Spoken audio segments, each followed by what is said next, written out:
2024-25 শিক্ষাবর্ষে সাধারণ বিজ্ঞান ও প্রযুক্তি বিশ্ববিদ্যালয়ের সমন্বিত বা গুচ্ছ পদ্ধতির ভর্তি পরীক্ষা বহাল রাখার পক্ষে মত দিয়েছেন 97% শিক্ষার্থী ও অভিভাবক।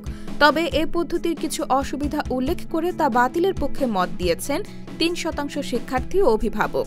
সামাজিক যোগাযোগ মাধ্যম ফেসবুকে পরিচালিত এক জরিপ থেকে এ তথ্য পাওয়া গেছে। জরিপ পরিচালনা করেছে শিক্ষা বিষয়ক online news portal the daily campus. এই জরিপে অংশগ্রহণ করেছেন 13,986 জন। এদের মধ্যে 13,429 জনই গুচ্ছ ভর্তি পরীক্ষা বহাল রাখার পক্ষে মত দিয়েছেন, আর 557 জন গুচ্ছ পদ্ধতি বাতিলের পক্ষে মত দিয়েছেন।